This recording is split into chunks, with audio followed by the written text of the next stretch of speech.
My mommy always said there were no podcasts, not real ones, but there are. It's Harmless Phosphorescence.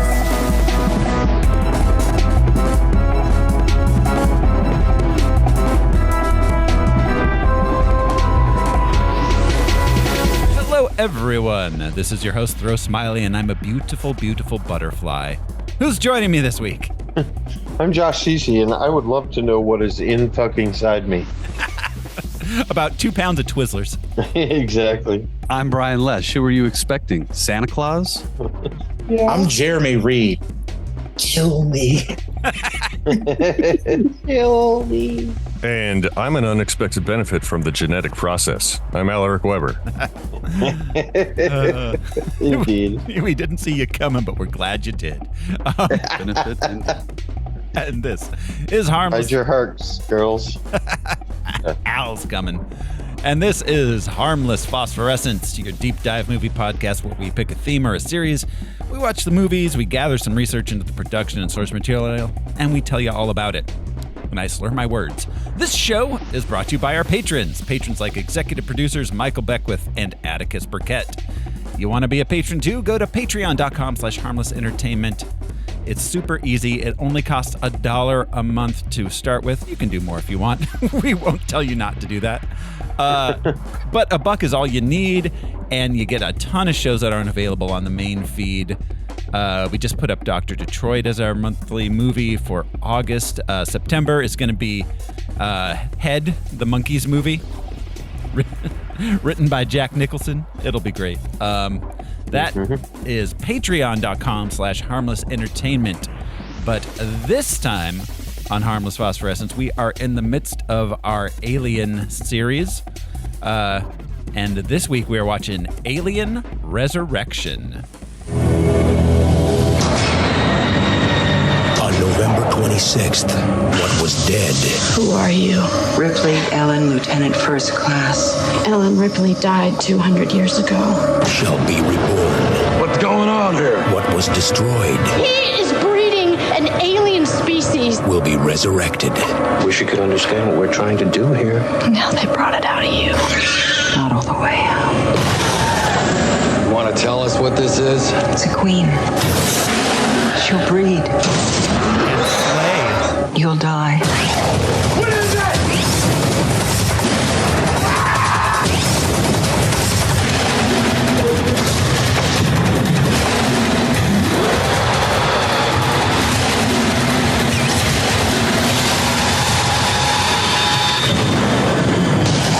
Alien Resurrection.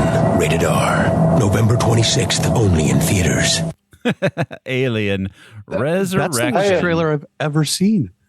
That's crazy. They made this movie look Don worse. Fontaine That was doing the voice. Yeah, that was a TV spot. It was all of the other ones had like no talking at all. Okay, that was crazy. I have a quick question that maybe the fans can help me with. I know that obviously they use human bodies as vessels for their gestation. Do they eat human beings? I know they kill them, but are they carnivorous in that sense? Not so much carnivorous like to digest, but to like create more material. Yeah. Lore wise, yes. More organic material for their reproduction? If they don't turn you into an egg, they turn you into a wall, basically. Yep. But They make nest. we've had no indication that they consume. Yeah, they're not eating them because they need to eat. They're eating them so that they can make more of that drool. I wonder what their staple food is. Well, and so I don't know if it's canon still, but the idea is one of the reasons that their blood is acidic is because they're like bio batteries, and it's like battery acid that's kind of fueling them. Right. So they don't need, because like they survive in vacuum. They're extremophiles, like in the most insane sense. They don't need to eat the way that other things need to eat. Well, and like this is just me. Grow. This is my personal theory, and we'll get into this when we do Prometheus. I think that a lot of it has to do with atmosphere, and they don't talk about it, but I think that that's how the alien lives. Is it goes into stasis Oxygen. when it's not exposed to atmosphere, it just freezes because again, full of acid and made of silicon or whatever. But then when it's an atmosphere, it's like a never plant. seen him eat anything. You know, photosynthesizes. So that's why most of the time it snags bodies, it turns them into something else, an egg or something. Yeah, no, and that's always been clear. There's no confusion about that. In Alien 3, the dog alien eats the guy. We see it eating him, like tearing him apart. Yeah. Kind of. That's like the only time we ever see the alien eat a person, though. Gotcha. Looking kind of like a dog eating a bowl of kibble. Yep. Some num-nums. So, yeah. It just seemed like the focus was always not on them being predatory necessarily, but putting their baby in you. Yeah. I guess that's predatory. Well, different kind of predatory. Like one head bite would be cool. Bite somebody's head off. They make me think of like wasps, because wasps don't, like a tarantula hawk. It doesn't eat the tarantula necessarily. Once they're full grown wasps, they're like vegetarian or something. They eat carrots or pollen. I don't know. But I'm, like these xenomorphs, they grab their spider people and they lay eggs in it. They lack the need. There's no confusion about that. To eat and die. Like they don't poop. Aliens don't poop. They're the perfect roommate. The perfect pet. Yeah. They're hypoallergenic. We should use the alien DNA to create the perfect pet that doesn't poop. There we go. That's not kind of the point of this movie, right? I mean, kind of. Basically. Yeah. Make a manageable alien. Yeah, this is, oh my gosh, I'll get to it, but this was a plot point that makes me angry in this movie because it's so dumb. This is like something right out of the Dark Horse comics, and I love it for that, but it doesn't work as well as it could. The end alien is a thing. The end is a mess. Literally a goopy, sad mess. So that said, Alien Resurrection was released November 26th, 1997. It has a running time of 109 minutes. It cost $70 million, and it made $161 million. So it didn't do terribly, but it wasn't like a runaway hit. It like eked by. Yeah. I don't know if it got into what, like, quote unquote profitability at that point, but it did okay. But I think that means we should play the box office top 10 game. This is the game where I will describe the top 10 movies of the week of November 26th, 1997. And the guys here are going to try to guess what movie I am describing. Few movies that didn't make it into the top 10. We've got Men in Black, Boogie Nights, The Devil's Advocate, I Know What You Did Last Summer. Wow.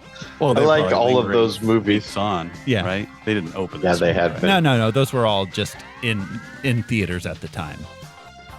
At number 10 at the box office for the week of November 26, 1997, a British man travels to America, where he is given the responsibility of bringing a highly valuable painting to a Los Angeles museum. Whoa, sounds kind of cool. It does. This stars. This is this actor's most famous role by far. He is a character that has appeared on television. Mr. Bean? It is Bean, the movie. Oh. How did you pull that one, Brian? Because I was thinking the Thomas Crown Affair for some reason. I was like, it's not that. It's go Mr. goofier. Bean. Yeah. The tagline is just, everything you've heard is true. I don't know what that means.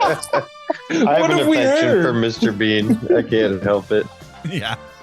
The Buster Keaton, Charlie Chaplin, silent buffoonery is... Yeah.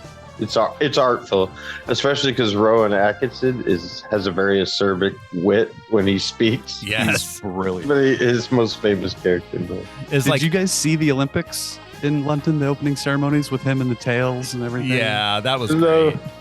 It's insane. It's very Mr. Bean. Yeah. The whole thing.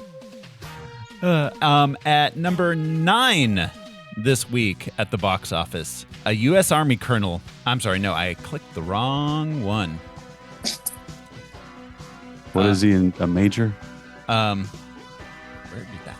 did that even come from? Steve and Larry. I clicked number 18. I clicked number 18 accidentally somehow. It was The Peacemaker, George Clooney. At number 9 this week, humans in a fascist militaristic future wage war against aliens. Wow, number 9, huh? That's not this movie. It's not Alien Resurrection. Nope.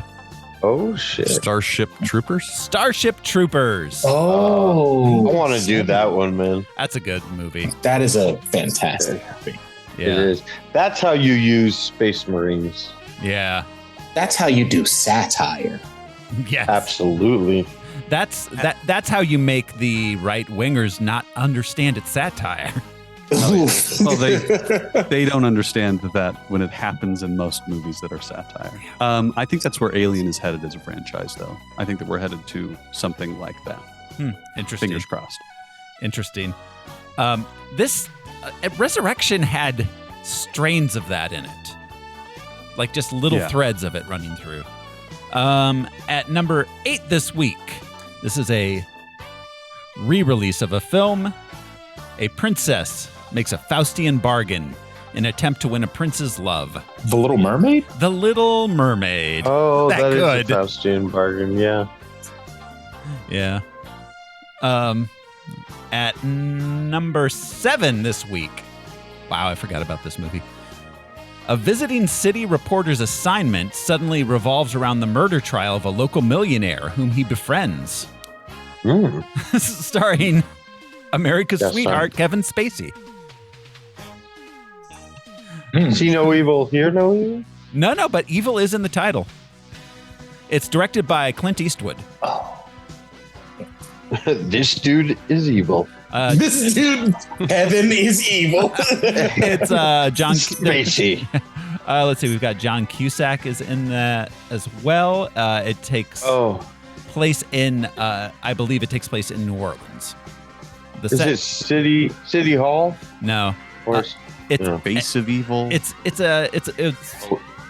Evil. Oh, Al looks like he almost Something in the Garden of Evil. Midnight in the Garden of Good and Evil. Yes, Savannah, Georgia. Georgia? That was so popular. Yeah. At the time. Opened this week at number 7. Opening at number 6 this week, a professor discovers a substance. Flubber? Flubber, yes. Flubber. Blaven.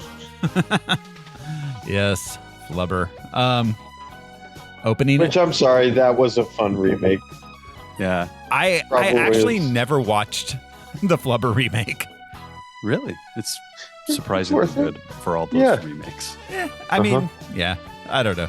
It was not high on my list. It was, Robin Williams in the midst of his kid. Like his kid. Yeah, reasonably so. Sure. But he taps into the Jerry Lewis elements in a really fun way. Opening at number 5 this week. 2 centuries after her death, a powerful human-alien hybrid clone of Ellen Ripley aids a crew of space pirates in stopping the aliens from reaching Earth. The Pelican Brief.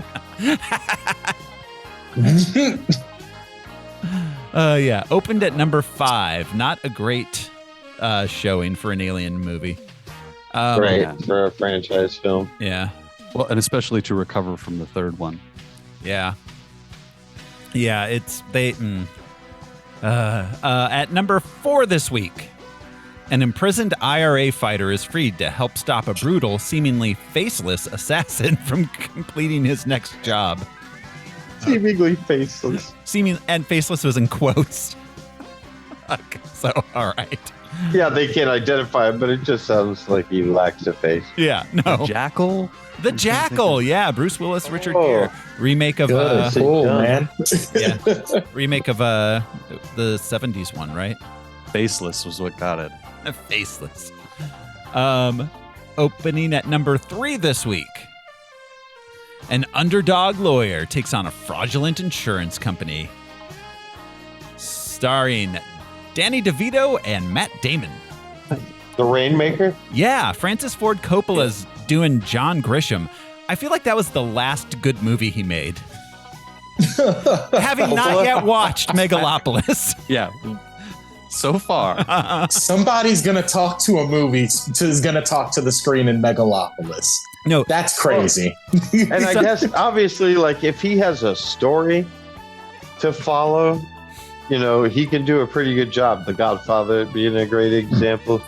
But, like, when he's left to his own maniacal devices, he enters that George Lucas area of, like, I'm drunk enough to think all of these are gold. Coppola's just hotboxing his trailer and coming up with the worst ideas possible. How do we take this movie to the jungle? Yeah, no, there's going to be some kid with a broom and one of those dustpans on a stick standing at the corner. One of being those like, broccoli haircuts? Yeah, being like, so what is love? At the screen. Why should we build a new city, Adam Driver? Oh, I don't really care. I'm friendly and different.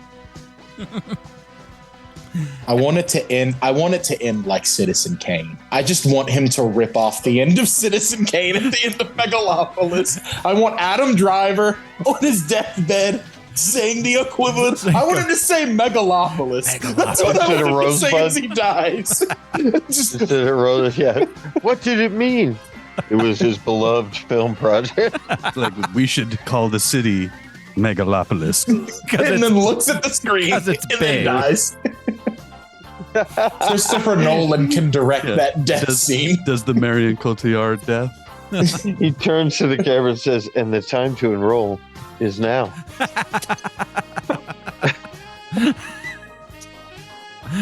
At number 2 this week at the box office, the last surviving child of the Russian royal family joins 2 con men to reunite with her grandmother, the Dowager Empress, while the undead Rasputin seeks her death. In Anastasia. Anastasia, yeah, animated. That's animated, right? It's one of the Don Bluth ones, right? Yeah. Yep. Mm-hmm. Well, it's just funny because it's Meg Ryan playing like a 14-year-old Russian princess. Yeah. Oh, what's funny is turning that into a romance story. Into an animated Disney-style musical, yes. Well, whatever happened to Anastasia? She got a rock in the head like everybody else. Hey, remember, Don Bluth was out here. Don Bluth was out here like, you know what? The kids would love Secret of Men. That's what the kids want to see. I loved that movie when I was terrifyingly. It's horrifying, but it was great. It was really good. I watched it. I'm sorry, but American Tail 1 and 2 are but two way better than 1. But yeah. He made a few. He's like, you know who's Jewish? Mice.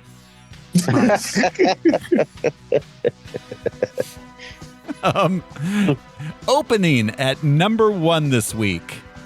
A group of warriors have only 6 days to save the Earth from an extra-dimensional invasion. Extra dimension. I have not. 6 days? Yeah, 6 days. I have not seen this film. It is a sequel to 5 days? to a movie. This is a sequel to the first successful video game movie. The Mario movie? No, the first successful video game movie. Was it I don't Mortal see anything Kombat? wrong with it. It seemed like a total Street success Fighter. to me. No, you got it, Josh. Mortal Kombat Annihilation. Oh. Yeah, I guess it is 97. Yeah. I felt like that was like earlier than this. Well, the first Mortal Kombat was like 94 or something, 95. I think. Was Raul Julia in that, or was he in the first one? No, that was Street Fighter. Street Fighter. He played Street Fighter. He played Bison. That's why. And gave us like one of the best lines in a shit movie. When old girl is like explaining how he destroyed her village, and he goes, "I don't remember. To you, that was the day that M. Bison graced your village. To me, that was a Wednesday." Like, kind of. Yeah, that's hardcore. Yeah. Yeah, that was his last role before he passed. Yeah. Dang. Did we do Addams Family? No. No. Well, I mean, along with, we did it along. Added to the list of movies we've already done in my brain. Along with Monsters and the Galaxy Quest. Yeah. But yeah, those two movies would be awesome to do. Oh, yeah. I think both Addams Families are pretty perfect. They are. I love them both. Absolutely. I kind of like the second one better, personally. Mm-hmm. It is a way It has more hammer. But, yeah. Yeah. I still remember his Saturday Night Live appearance promoting the Addams Family song when Hammer was on, and Phil Hart he was doing, because he was the guest and the host, or the host and the musical guest, and he was like getting mad at someone in the audience, and Phil Hartman just comes out and says, "Please, Hammer, don't hurt him." Don't hurt him. They kick and they slap a friend. I loved the 90s trend of getting rap groups and hip hop artists to write explainer songs. Oh, yeah. Because they did it to the T. Literal was all about there. Yeah, some of them were just. This is what they do, and this is how they go, and then the plot of the movie. It was just the plot of the movie. Yeah. Yeah. They were throwing a party for a bunch of children. Well, all the while, the slime was under the building. Like, that's just what's happening in the movie, Bobby Brown. That's just straightforward. I loved it. Yeah. So that is the box office top 10, which brings us to the production of the film itself. Alien Resurrection. Okay, so after Alien 3, let's see who the David Giler and Walter Hill, the owners and producers of the property, didn't want to make another one, but 20th Century Fox said, "But what about money?" And so do those dudes make up Brandywine? Yeah, I think it's just those two guys that are Brandywine. Yeah, like the Broccoli Productions for James Brown. Mm-hmm. James Brown. Oh my God, James Brown is an international spy.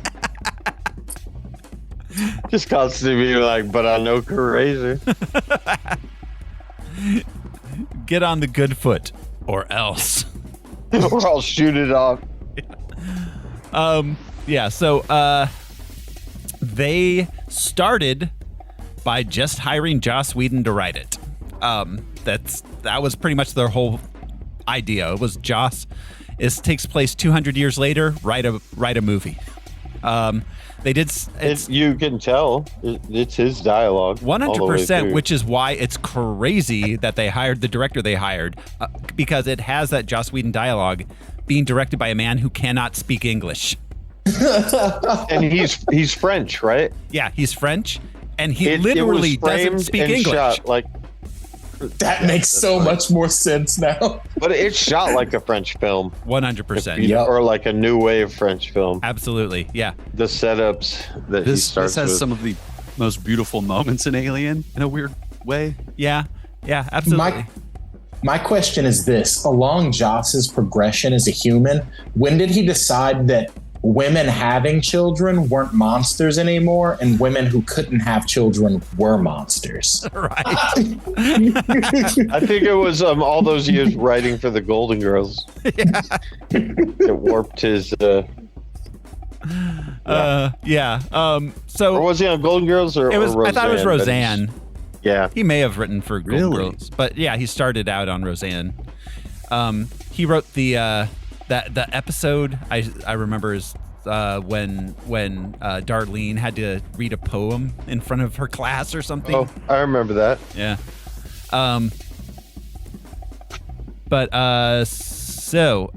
Speaking of cancel people, I think that was also when she first had all of the Sandman posters up in her room. Who? Darlene, she had Sandman posters up in her room. Oh, right. Yeah. All right. Yeah, they hired Joss Whedon, and initially it was a clone of Newt, but 20th Century Fox said, "But we want Sigourney Weaver," and Sigourney Weaver said, "Well, I don't want to be in this," and they said, "But here's some money," and so then she said yes. The Harrison Ford strategy. She literally She literally said, well, I didn't, this was a quote from her. I didn't want to do it, but then they gave me so much money that I couldn't possibly say no. Right. Fair. Make fun of Nick Cage all you want, but you don't get an island by being picky. Yeah. Exactly. Yeah. But it's funny we make that joke, like, and then they said money. It's like, this is your job, man. Acting, I mean, not being Well, it makes Ripley. sense though to not just become the sci-fi heroine. She's trying to do dramas and stuff. Sure. Yeah. And I mean, I absolutely still ultimately get is that. the thing she's known for. Whether or not she does another one or not, I think was probably the equation. It was like, they know me for this anyways. Yes, I mean, there's nothing unethical or weird about being like, okay, I'll do it for more money, and that's human nature. That's capitalism. Yeah, absolutely. I mean, you scrub this toilet. Yeah, I mean, more money. Right before this, she did The Ice Storm. Right after it, she did Get Bruce. Okay. That one I don't know. Oh, that's a documentary. I don't okay. think Map of the World is the first movie. Yeah, so she did this in the middle of a number of dramas. Get Bruce was about Bruce Valanche. Yeah. I remember now. Yeah, it was yeah, exactly. It was a documentary she was in. But yeah, so I mean, yeah, she took a break from doing a bunch of dramas to do this. Then they had him rewrite it as being a clone of Ripley. The third act would have taken place on Earth in the original script, but then the studio just did what they do and fucked with it until it was this. Yep. They love fucking with things and making them worse. So you know that thing that was pretty good you wrote? What if it wasn't? Right. Middle managers. Yeah. They initially approached Danny Boyle to direct. He turned it down. That could have been interesting. Yeah. What had he done at this point? This was Train Spotting? He had just done Shallow Grave and Train Spotting. Yeah. Oh, Shallow Grave is so good. If you've never seen that movie, brilliant. It's like Hitchcock for Gen X. Yeah, it's really good. What's his face? Who plays the doctor is insane in that movie. Well, and Ewan McGregor is one of the main characters. And yeah, it's just really good. Yeah, very good movie. I like Danny Boyle in general. Most of his films. After he turned it down, they approached Peter Jackson, who said no because he was in the midst of launching the Lord of the Rings production or trying to get that off the ground. Then they approached Bryan Singer, who also said no because he was about to start production on X-Men. So they finally went to their fourth choice, Jean-Pierre Jeunet, who was actually in the middle of pre-production on Amelie, which he stopped in order to make this movie. That's crazy. And use the same film stock Amelie's from it. Perfect. Yeah. It looks just like that movie. The color, it's very French. The lens. It looks so French. Yeah. Like saturation and everything. It looks like Amelie. It's crazy. Yeah. Lingering shots on faces that aren't making expressions or speaking. Yeah. Jean-Pierre Jeunet, prior to this, was most well known for The City of Lost Children and Delicatessen. Both very good films. Actually, those were the only two movies he made prior to this. Wow. And then followed it up with Amelie. Then A Very Long Engagement. His last film was in 2022, and it was called Big Bug, about people who are little. And that seems to be the movie. And they're making their way in the world today. Yeah. I generally like his films. This was a really weird pairing. Joss Whedon's script with his direction is like it's like peanut butter and tuna fish. Like it's Well, the language thing is interesting because it feels like a lot of the dialogue is edited weird. Yep. yes, The timing of it in sequences is weird. 100%, and the delivery is weird in places because he was directing that he literally doesn't speak English. Like it's weird. Like at all? No. He in 1997 he spoke no English. He had an interpreter on set with That's him, beautiful. communicating his direction to the cast. It just reminds you of that scene in Lost in Translation with Bill Murray. Yes. He's like, what did he say? More intensity. Really? Because it seems like he said a lot more than that. Yeah, there were a lot of words. That's as far as our cast goes, Sigourney Weaver, of course, is back, this time playing Ripley 8 is the official character name. They tried 7 other times. Yeah. Winona Ryder as Annalee Call. Let's see. Oh yeah, we did. It was Edward Scissorhands. I think that's the Winona Ryder film we did. We did Beetlejuice too, right? Oh, and Beetlejuice. That's right. Oh yeah. Wow. Halloween. Yeah. So we've talked. We should do Heathers. Oh, Heathers is great. What a genre-bending work of art. Dominique Pignon as Dom Rice. They didn't even change his first name. Okay. He is the paraplegic one. He is also French, and he was cast because he is in all of Jean-Pierre Genou's films. Oh, that's cool. Cool. Yeah. He's his what's his face? Ron Howard's Eraserhead. Yeah. Oh, Jack Nance. Jack Nance. He's the Jack Nance to Jean-Pierre Genou's. Yeah. But or the Klaus Kinski to Werner Herzog. Yeah, exactly. Ron Perlman, also in a lot of Jean-Pierre Genou films.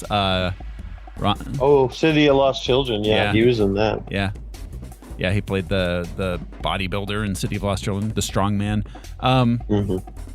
Yeah. Saw him in Hellboy. Yes. Yeah. Yeah. Everyone's mother saw him in Beauty and the Beast. Yeah. Yep. Everybody's mother. Yeah. Was it They were Blade 2? horny. Was it what? Was it Blade Blade 2 he was in? Yes. Yes. I feel like we saw him more than once. Yes. Yeah. He's been around in some of the films we've done. He's made to be in this series. Yeah. He's made Yeah, to be he works. like a goon in Yes. an alien movie. Yeah. He's perfect in this. He really is. He's great. Gary Dordan as Gary Christie. Why does everyone have Ron John? Oh, they all have the same first names except for some reason Winona Ryder. All the And characters. Michael Wing. Yeah.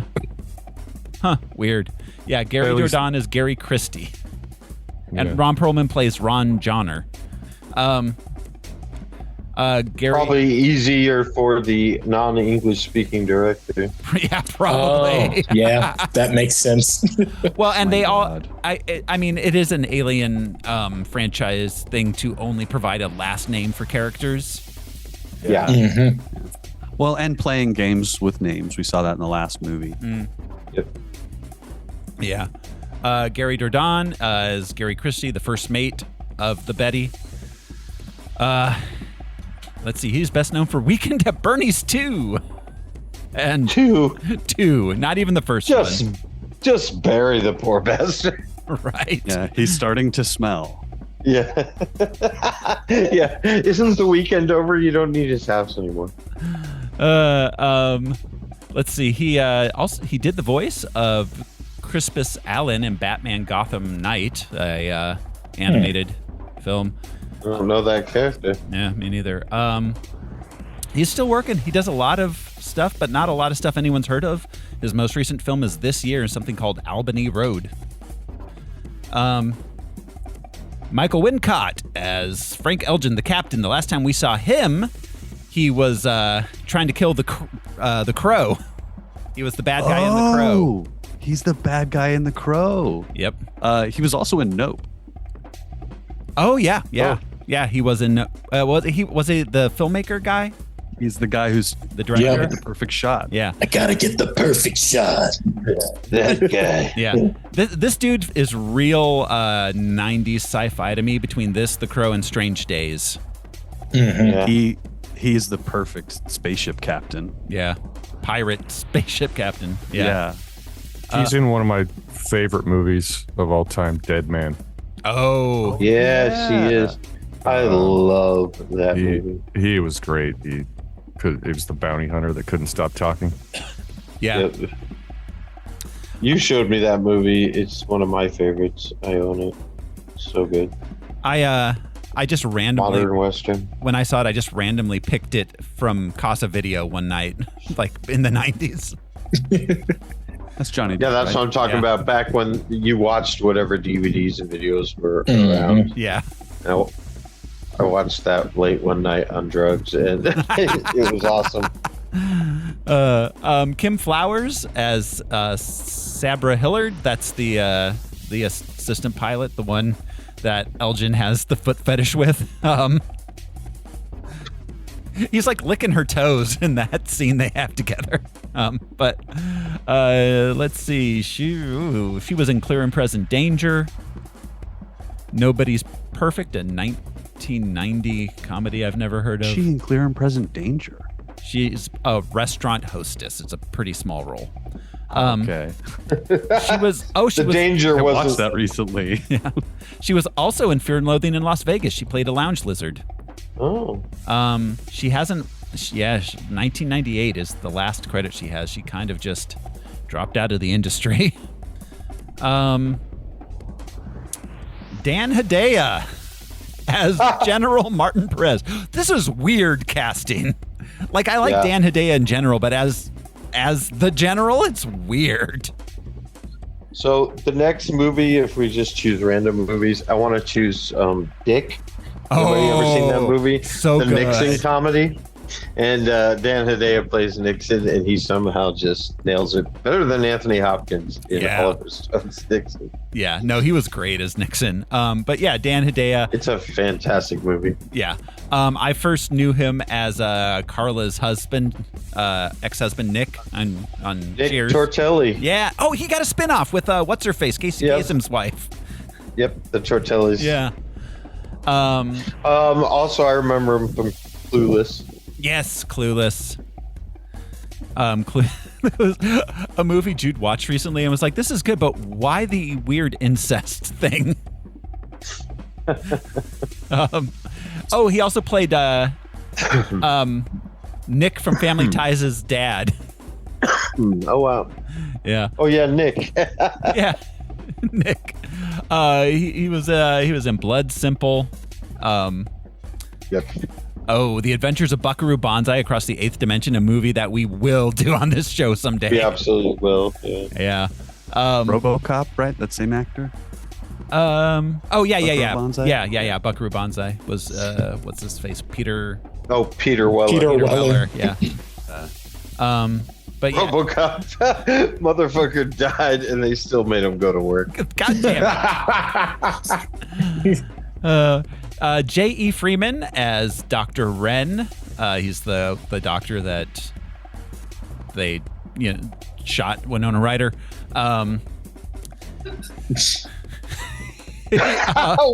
What kind of medicine does he practice?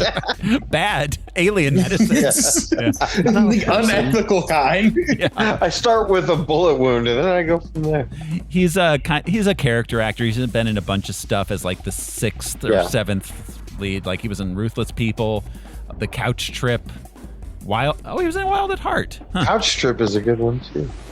Damn. Miller's Crossing, Aces, Iron Eagle 3. Still ironing. Just after this, he did The Man Who Knew Too Little. Yeah, the Bill Murray. That's an underrated comedy as well. Yeah, it is. Oh, he was in. I love that movie. He was in Go. So do I. Yeah. His last It's film. just a little. His very last film was Tremors 4 in 2004. Still tremoring. Tremors 4, the Parkinson's movie. It's tremoring time. Brad Dourif. Just move away. Yeah, Brad Dourif as Dr. Jonathan Gettiman. Brad Dourif Best known as Chucky, I think, or Grima Wormtongue. Yep. Wormtongue. Oh, I was Wait, going to he's say Chucky? He's the voice of Chucky. He's always been. I did not know that. That's weird. Yeah. I first and usually remember him from One Flew Over the Cuckoo's Nest. Yeah. He's Billy. Oh, yeah. That one. Yes. Yep. He's a very large device in that movie. Yeah, absolutely. He's an interesting guy. He still pops up. He was also we saw him in Dune. Yep. David Lynch's Dune when we did that. Who was he in Dune? Who did he play? Brad Peter Dourif. Peter DeVries. Yeah. Oh, okay, yeah. He was also in Blue Velvet.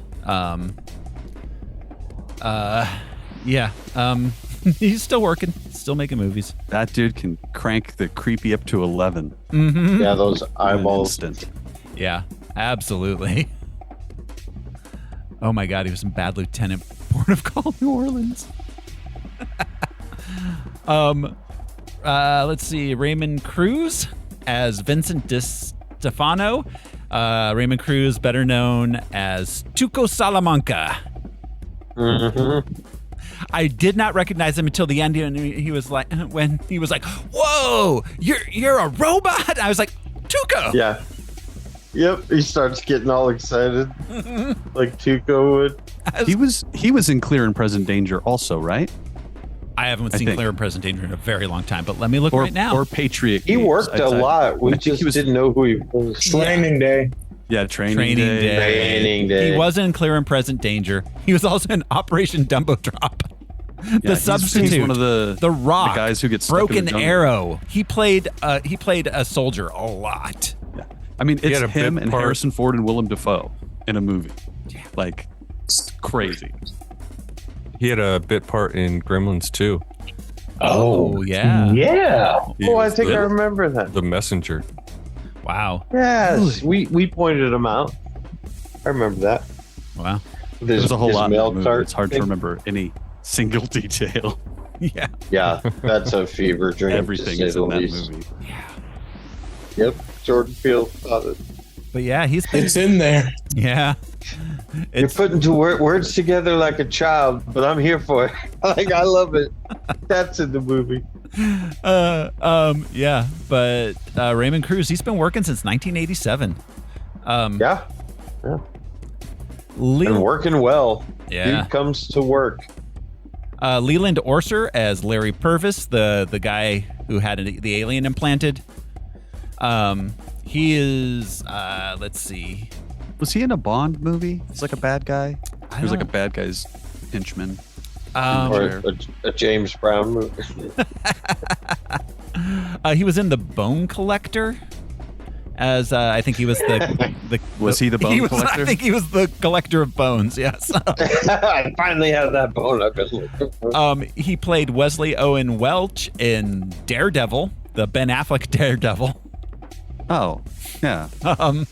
We saw him in Independence Day Yes, he was in it. as a medical assistant. He's done a lot of Star Trek appearances. He was in Deep Space Nine, Voyager, Enterprise. Yeah. I remember that time in Deep Space Nine when he looks at Siskel and says it's trekking time. Which is not particularly intimidating. It just means you're going somewhere. He's currently married to Jean Triplehorn. The triple horns. Yeah, 3 horns. Not just, she has 3 whole horns. She does. Guess where the third one is. Like some kind of It's not biblical where you demon. think. Yeah. Sort of biblically. When the triple horn sounds, the 4 horsemen. And the beast had 1 head and 3 horns. Not 2, not 1, but 3. She said, "Come and see," and I saw. Tom Woodruff Jr. Did the did a lot of the alien suit work for multiple aliens. Suit work. He went to Men's Warehouse. Right. He's been like he's the way you look. He also played aliens in Aliens and Alien 3. Okay. Yeah. He's generally like a stuntman. And the 2 Alien versus Predator movies. Yes. Yeah. So that's about it for the production. There wasn't a whole lot of to say on it, except that obviously I have to mention the it gets posted on the internet like every 5 months. Sigourney Weaver actually made the backwards basketball shot on the first try. The take was almost ruined because Ron Perlman's like freaked out and was like, "Did you see that?" Yeah, it's like cut right before. Yeah, it's cut like the second he's like, "Oh shit!" He almost drowned in the water in the swimming scene because he bumped his head on something and passed out, and they had to like drag him out. Did his telling of the making the shot story? The reason why he was so shocked, they had watched her practice all morning, and she was not good. Well, it's a numbers game more than skill. But the moment they were rolling, first take, she made the shot. That's because Sigourney Weaver always shows up to do work, even if she doesn't want to be there. Even if it's a 3-pointer from behind. No, she was determined that it would be a real shot and they weren't going to CGI it. She trained for a month doing that so she got to the point she could do it about 1 out of every 6 times. Wow. Yeah.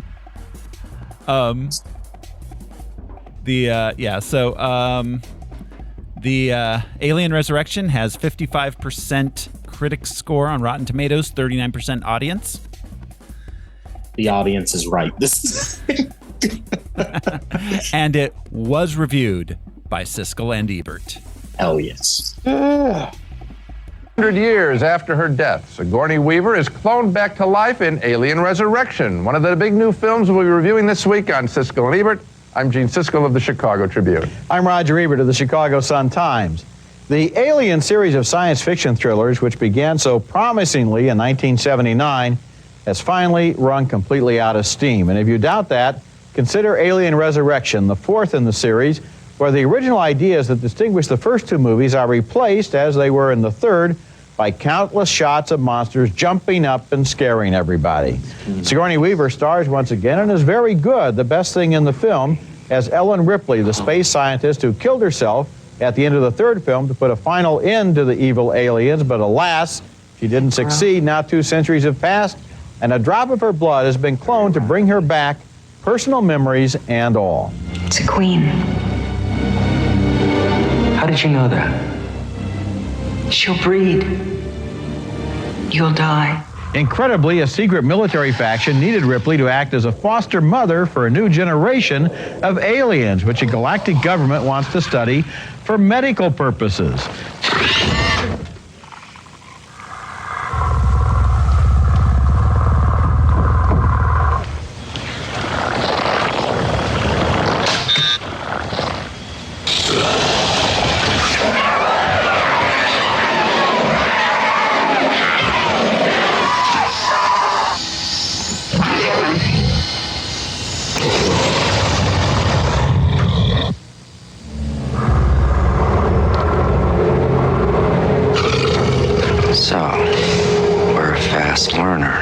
The ship crosses paths with a tramp freighter whose crew includes Winona Ryder as a woman with a secret.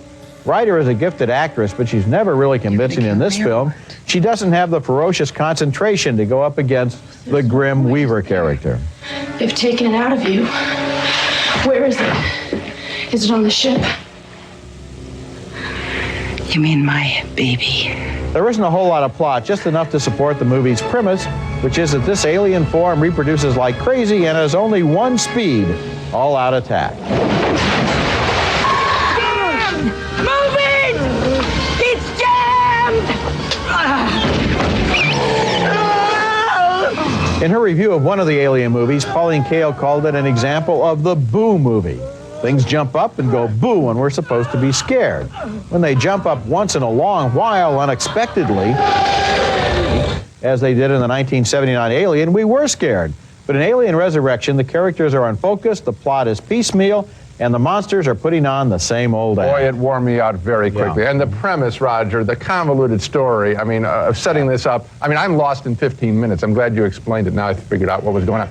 But it's not about that. I'm not sure that I did Oh, I don't even care if you did. It is 200 years go past, and they don't get a drop of her blood, and it has the alien embryo in it. They're able to clone her and the alien baby. I'll believe it, but here's what it is. Okay. It's 2 hours of teeth and slime Yes, and it is. exploding sex, Yeah. and that's a noise, and that's all it really is. And I felt as I walked out that I had endured an experience and certainly not enjoyed Well, those aliens seem to be able to reproduce themselves at will, to grow into tons and tons of alien biomass, despite apparently no food, and they're able to attack at will, go anywhere they want to, and yet they're so dumb that they always get defeated. You'd think that eventually they'd win. I hate to see a first-class brain, yours, talk about this movie to the extent you just did. It is a painful side, I realize that, yes. You're wasting your neurons, my friend. Thank you. Okay, next movie, and our next film is Welcome to Sarajevo, one of the...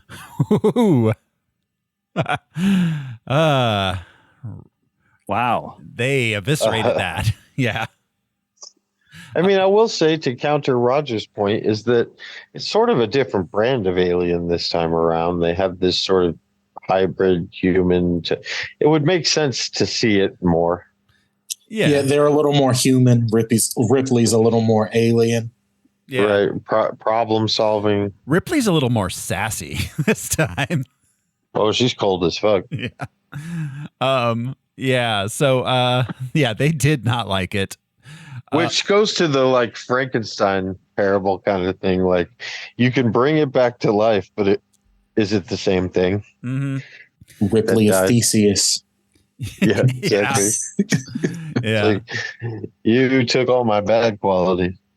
So, that's about it, guys. Are you ready to jump into the movie itself? Jump scare. Anybody got it? Jump scare.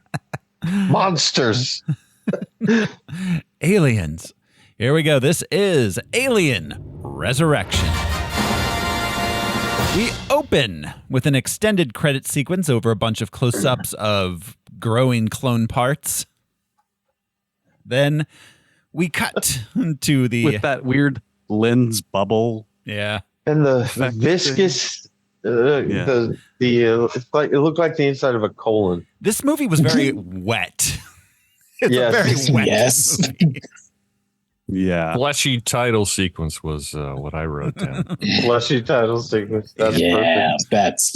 Yeah. It's like, I don't know if it's like the French version of Bryan Singer having to show us the DNA strands before every X-Men movie. Yes. That's the only way I know I'm watching an X-Men movie. Yeah, absolutely. Right, Yeah. exactly. That their DNA is slightly altered. Yeah, you know what I love is a kind of is some sort of very, very long credit sequence right at the beginning with all sorts of just shapes and colors. I love sitting through 5 minutes of it every fucking movie. Yeah. Anyway. They did it with Spidey back then, yeah. So yeah, it's we cut to the USM Ariga. It's a medical research vessel. We're 200 years after Alien 3. They have a bald little Ripley clone who grows into an unbald 40-year-old Ripley clone.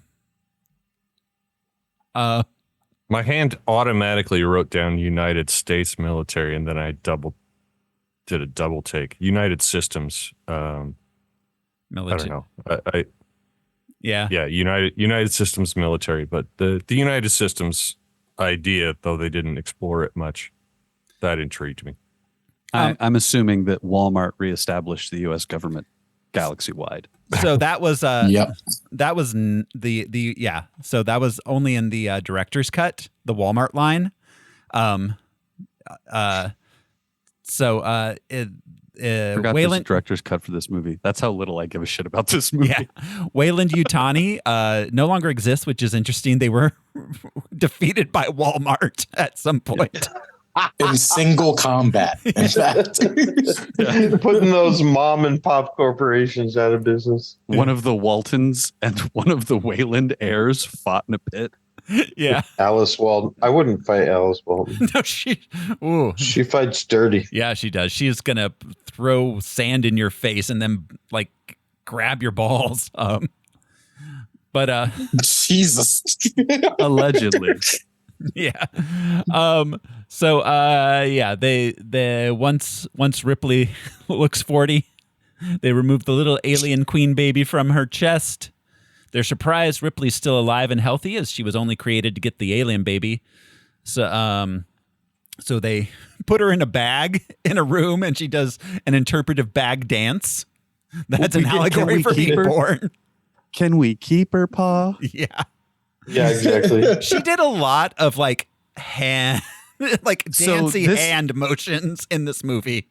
I watched this twice this week, and the second time I was like, this is actually kind of fascinating that Sigourney Weaver is like, what do you want me to do? Under a sheet? Okay. And it kind of works. Yeah. Like, this is really weird, but it kind of works. She looks like she's doing like a modern dance thing on like an all black stage. Like, yeah. Like, it's basically saying this is not your grandfather's Ripley. I guess. I don't know. Yeah. Yeah. This Ripley has a little something extra. Certain joie de vivre. A certain I don't know what.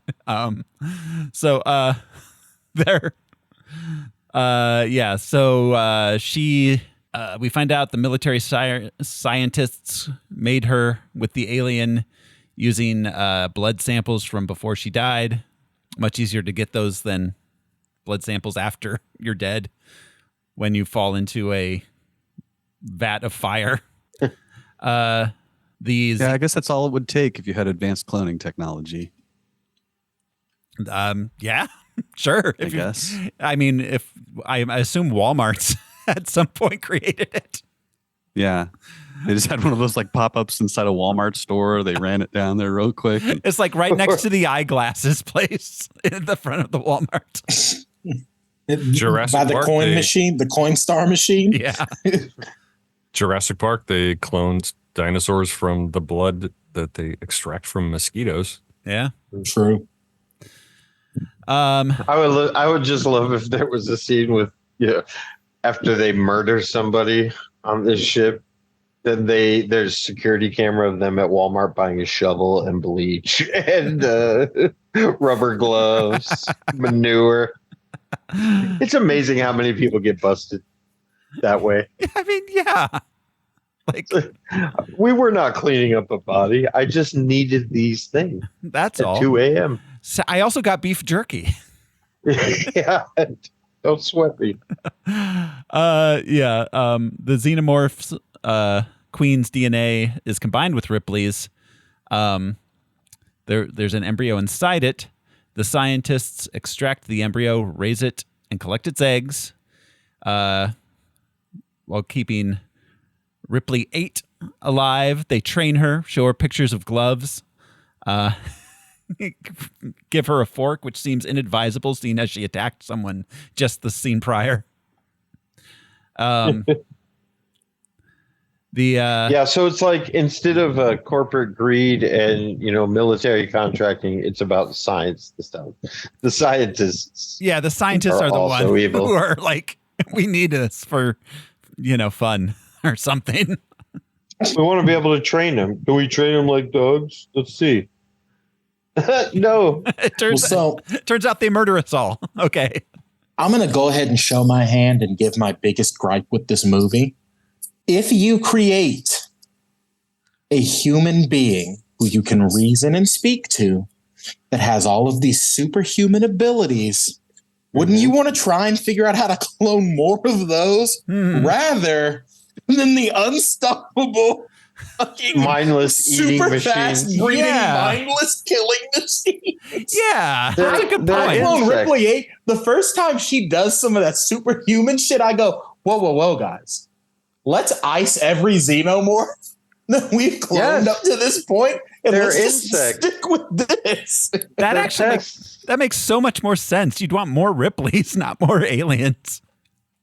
Or alter their genes, like Al said in Jurassic Park, alter their genes so they can't reproduce, or some kind of, I don't know, or just call it truly Nolan, just exterminate. Figure out wherever they are. Figure out how to, like, if you've got cloning that is that advanced, it's not out of the realm of possibility that you've got like mega CRISPR in the future, and you can take some of that shit from Ripley 8 and start making other people like that too. Right. Yeah. Well, they might also aliens be born with a queen inside them, I guess, is the danger. Beyonce. That's what Megan Thee Stallion tells us. Yeah. That's true. I think inside every one of us, there's a little Beyonce. Yeah. There's a boss bitch. So, we, General Perez, who's the commander of the ship, tells the doctors that he doesn't trust Ripley because he wants aliens and Ripley kills aliens. Then we meet the pirates. Their ship's it's a good judgment call. He's a general who's read his history. He's right. Yeah. This is also a crazy character because of the casting. Like, this dude is not a general. He's a skeezy guy who wants to marry Rhea Perlman. But they're not. But they're not. I don't know. They're not a corporate interest anymore, right? Yeah. No, they're not. It's now the military.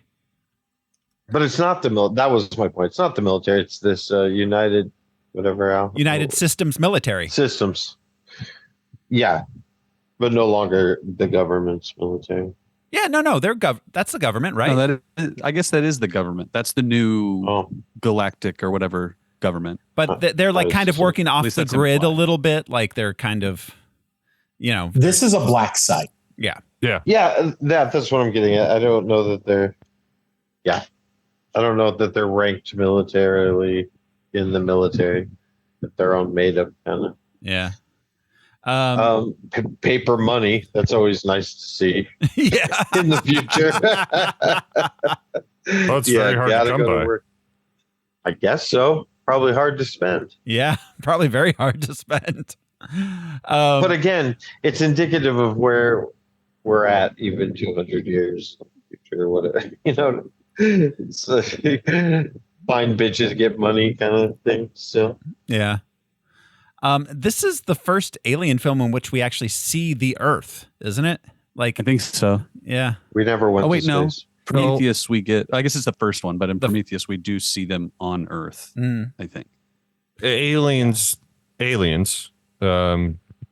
they take her to Earth. Oh, yeah, they're an anchor station. She's in the satellite station. Yeah, I guess we do see the Earth in the background from above. Yeah. For a couple shots there. Yeah. We meet the pirates: Elgin, Johnner, Christie, Vitrus, Hillard, and Call. That's Winona Ryder. She's the newest member of the crew. They're sneaking weapons. They're strapping up weapons to sneak on board the government ship. And Ron Perlman drops a knife into whichever one. Vree's leg because he's a paraplegic and can't feel it. His little ape act was funny. Yeah. Yeah. It was very perfect. Ron He's Perlman. kind of a simian-looking guy. Yeah, spot on. He's kind of a beast-looking fellow. Yeah. And look, there's literally a whole subreddit of people posting pictures of Maine Coon cats. That look like Ron Perlman. Yes. Yes. Those flared nostrils. I do like the character moment of Call breaking the knife instead of throwing the knife or keeping the knife or whatever. She's trying to stop the government from using the alien. Mm-hmm. That's an indicator, some foreshadowing the way she breaks the knife so easy. Yeah. Yeah. Yeah, that's true. So they have 6 humans in stasis that they're bringing to the station.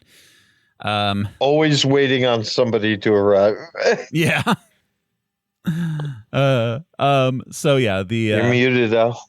The human count. I counted 7 eggs, but then later Dr. Wren said there were 12. Actually, he said 12 others, so that would indicate 13. But they had an Easter egg hunt.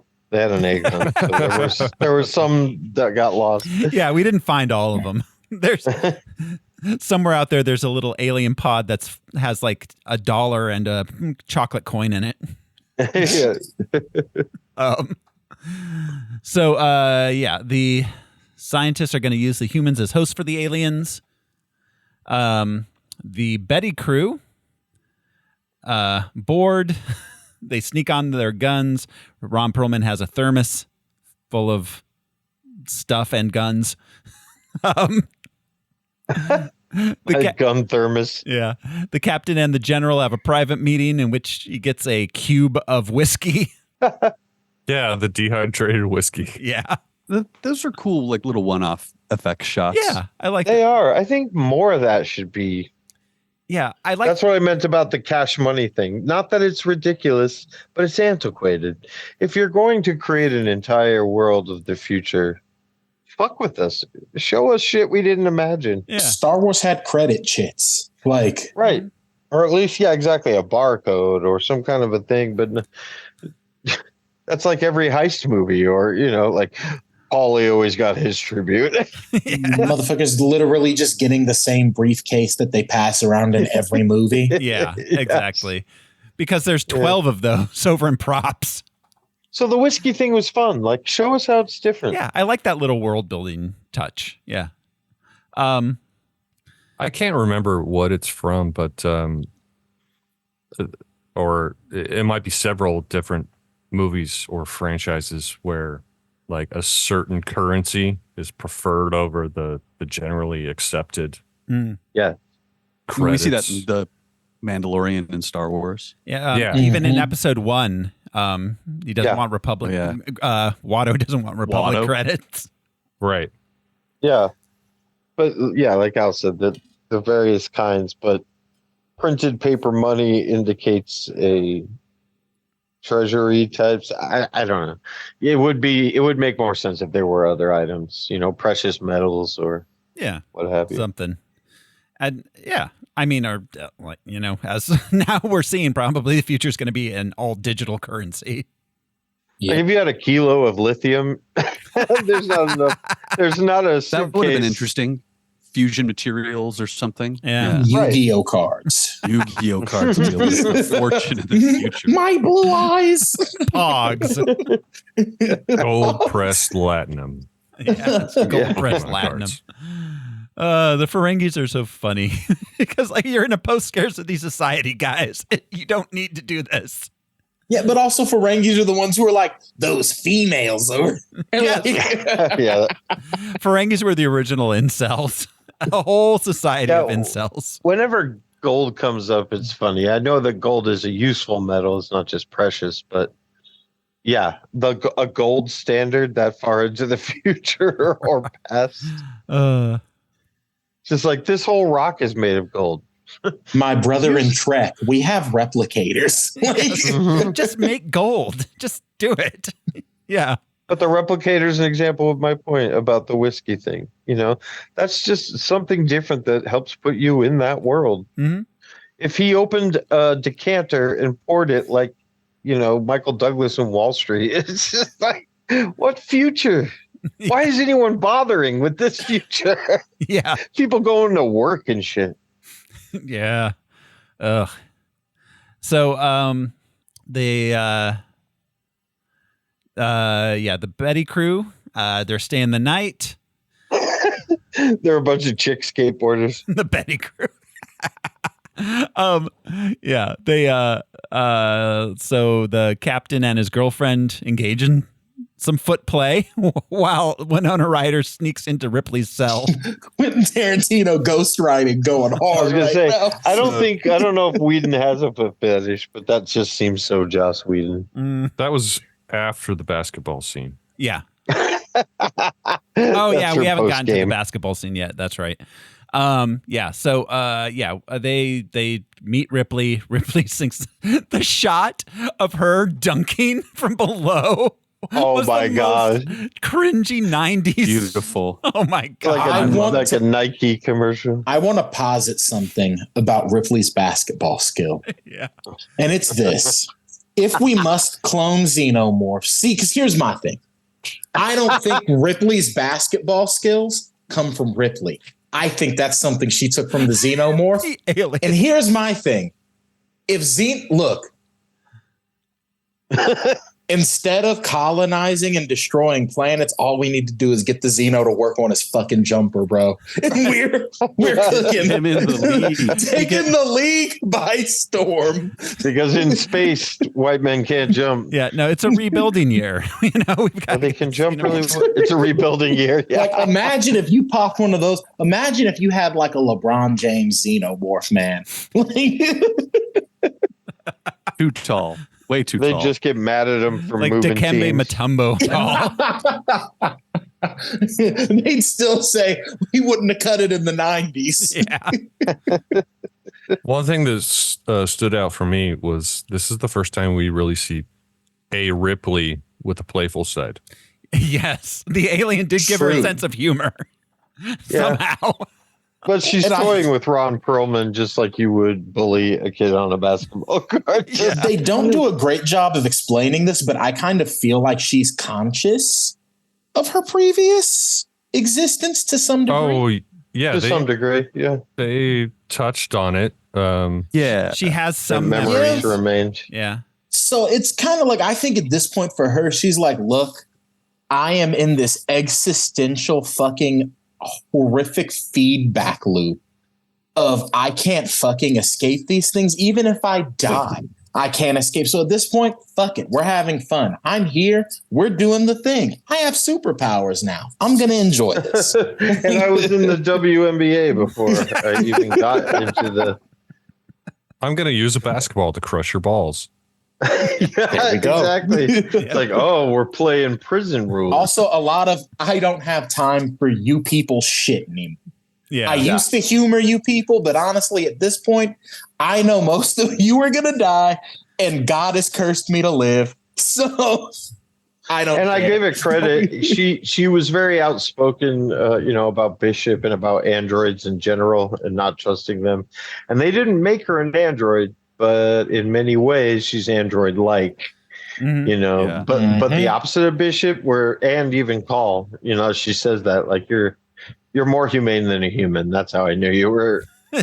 Yeah, I mean, in the end, she is what the same another dude from this same universe wanted when he made the replicants in Blade Runner. Mm-hmm. Yeah. Yep. Yeah, and there's the double thing is like they think they can train xenomorphs, and then they also think they can control and train this clone. And so it's about that sort of nature finds a way kind of thing. Like, yeah, you can see it's gaining some intelligence, but it's not going to respect you. Okay. Yeah. So after basketball, we get foot rubs. And Winona Ryder is going to try to knife Sigourney Weaver. Reese is just snooping around, grabbing shit. Yeah, he's just taking stuff. Well, he got permission. The captain asked, and Breeze might steal a part or two. So he's actively pilfering parts from the station. Mm-hmm. Well, it's funny because he grabs a bunch and then like kind of looks and is like, just grabs one more. Why not?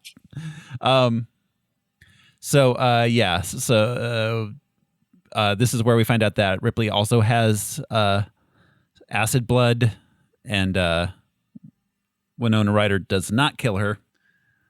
Then and also doesn't have acid blood. Yeah. Yeah. Then two xenomorphs kill another xenomorph in order to make the floor melt. That was pretty cool. That was. My question This is an interesting moment in the alien pantheon of things that happen or can happen. Well, and like the sounds they're making at each other are very like They're psyching each other up. They're like, all right, man, we gotta do this. Yeah. And the third one's like they're in the me. like he's in the League of Shadows or something. You gotta take one. They expect one of us. What? You got to take one for the team, bro. Yeah, Exactly. it's totally like, I don't want to, they guys. told him. I don't want to. Too late. I'm too young to die. What about Kevin? He's just standing there. I was born yesterday. So my question What is, a world! why, What a world! why didn't they make their whole cage out of the acids, the stuff that acid can't melt? Well, I don't think that they have acid-proof stuff at all. Well, Because then like the glass isn't acid-proof. They were not ready. They then. weren't ready. Yeah, Because that's kind of I the think main Ripley thing you clocked want. that immediately. Yeah. When Ripley was like, "Oh, this is metal."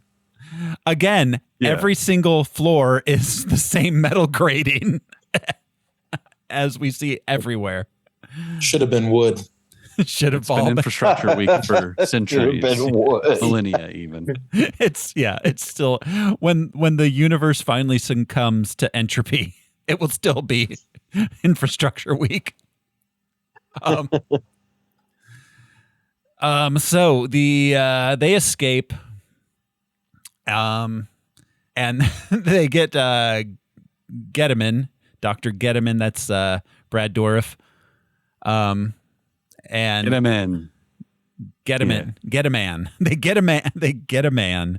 I wonder if it's, What a man! What a mighty good man!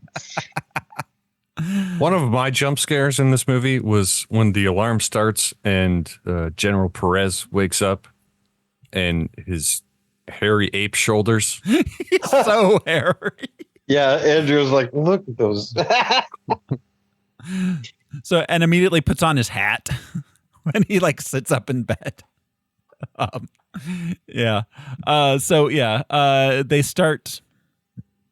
They start evacuating the station.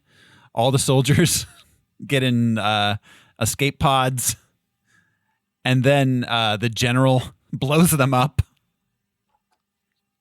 That is one of the coolest sequences in Alien. Is all the guys loading into the thing. They're there. They're safe. And then one alien climbing in and blood. Yep. That salute was out of control. It's the craziest thing ever. Yeah. I will say, though, I love the throw. The fact that he just tosses this grenade perfectly in. Perfect soldier. Oh, he's a bowler. He's God's perfect soldier and bowler. Yeah. And then he 300 game every time. Yeah. Every time. Something just occurred to me. The computer in Alien wasn't it called Mother? It was Mother. Yeah. And this is Father. And in this one we have Father. Yeah. Oh. It's deep. Yeah. Super deep. That's And the next one, cousin you took in when he was 6 because he had nowhere else to go. Yeah. So at this point, we're down to just a couple doctors and the pirates. And Ripley. DeStefano. And DeStefano, yeah. Tuco. Doctors are pirates. I do love killing all of the armed, dangerous people in one moment in the movie. Or So then it's ejecting them. just, yeah. Like, and then you Right, just they get love to like do that. the ragtag team left over. Mm-hmm. This could have been clunkier. Could have been way clunkier.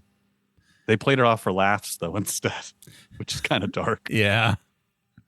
Yeah, that's what I say. Like, this has the most humor of any Alien movie. I think. Period. Probably ever. Yeah. Maybe period. Yeah. Yeah. At this point, Dr. Wren. I don't know. Weekend at Ripley's was pretty fun.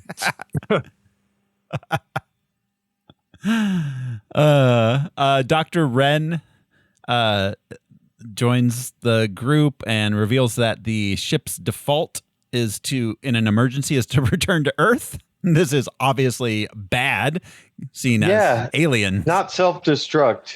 Return to Earth. So I'm just going to point this out. That my question is, the thing is going to return to Earth, right? And they're on the edges of space, of known space. But the movie ends with them at Earth. Yeah. In a world where everybody has to like cryo sleep. Maybe they've gone beyond cryo sleep and they can travel faster. They say they're 3 hours from Earth at one point. 3 hours from Earth. Are they at the moon? Like, where is the secret black ops that's not site? even from here to Flagstaff. Right. 3 hours. But somehow it's in unregulated space. Yeah. Yeah. Maybe it's like a fence. single Lagrange point that's unregulated. But it's still within this solar system. It's obviously. Well, it's part of unincorporated Earth, so technically it's just 3 hours is visible in the atmosphere. Yeah. Yes. 3 hours is a flight from here till Seattle. Like, you can see an asteroid coming for 3 hours before it. What are they doing up there? I don't know. It's unregulated. Who cares? It's a no man's land. Don't look at it. People don't even pay attention to the height requirements at amusement parks. Ignore it. It'll go away. In the future, we mind our fucking business. Except what we do. Yes. No one can hear you write citations. So they decide to go for that they're going to get across the station and get into the Betty, and then use it to blow up the Auriga. Wow. Ripley shooting the alien through the body of Elgin was kind of... That was hard. Yeah. Yeah, that was hard. That was hard. Yeah, it was. Yeah. You thought you cloned fun-loving Ripley. Whoever that is, we've never seen her. You almost thought, like, because the alien was sniffing around the body, you almost thought like a chest burster was going to come out, but it was just a shotgun. Yeah. I think it was smelling that, like, she was not, that she had a similar genetic makeup. I don't know. They do kill each other. They do. But also they love Ripley, or some of them do. I mean, the ambiguity of these creatures worked brilliantly in the first two. It gets to a point where it's like, we need to know a little more about these life forms. How do they eat? When? Why? Well, Josh, have I got a movie for you? Right. I'm excited about those, actually. I think it's interesting, not to say that it's anything more than just interesting, in this movie, the idea that Ripley has rubbed off on the alien as much as they have rubbed off on her, that they have maternal affection towards each other, Right. Mutual. Right. Yeah, because the maternal thing was kind of the biggest thing Ripley had, at least in Aliens, and I guess just in Aliens. Aliens for sure. Well, even their craftiness is like upped in this movie. Yeah. Like they execute a few plans that, like, you're like, man, that's pretty sophisticated for a, like, hive mind creature. Yeah. Yeah. No, they're smarter now. Absolutely. They start off and Ripley finds a laboratory with Ripley's 1 through 7 in it. Most of them are bald. One of them is very hairy. Honestly, I think one of the best parts of the movie. Yes, this is supposed to be a horror movie still. Like, it's got the action elements, but Alien is a horror franchise. If we don't get horror, what are we doing? End of the movie. Yes, this should have been like leading right into the end of the movie instead of where it is. Yeah, because this movie kind of like the pacing's super weird. It's like a bell instead of ramping up at the end, Yeah. When the Ripley 7 or whatever it was one says "kill me," and she takes a flamethrower to it, immediately was like, "No, I meant a bullet. This is so painful." Yeah, I meant a bullet. Definitely was watching that and was like, "That's awful." Also, my fucking guy, Johnner here, waste the ammo. Kill me. So must be a chick thing, is what he says. Must be a chick thing. So I think it's a clone thing. I have a larger lore question about the room, because this is the cool thing about alien and the room itself is, were there any like aliens inside her that were all fucked up too? Do we get like a weird non-viable Ripley alien? 7? Yeah, she had an incision in her chest also. That's what I mean. Like, what did they get out of each one of those aliens, or out of each one of the cloned alien that was inside her also? I mean, heck, we even saw some of them where the cloning process went so wrong that like she was kind of fused with some of the outward features. Yeah, she of had aliens. the alien head. Yeah. It's in one. it's in the comic books they have this really cool visual of like a DNA double helix being rewritten by the stuff, and it's like this just clumpy, blocky looking chunky stuff at that level. It's very weird. Like the density of it is much higher than like DNA is. So it's just kind of a weird thing to see how they all play with, how everybody plays with those ideas. Yeah, I mean, there's the theory that the aliens are silicone based, which means like, is Ripley 8 silicone based then now? Or I mean, if you watch her nails throughout the movie, they don't stop growing. They keep getting longer and sharper. Oh, interesting. And they're green. Like, greenish brown almost. Interesting. Yeah, she didn't paint them. And they look more like claws too. They're like thick and like a thing. She should visit a Vietnamese nail place. They'll take care of that for her. So they have to they continue on. They've got to get through a flooded kitchen. Al is muted. They find Purvis. They find Purvis. Yeah, that's right. They find Purvis.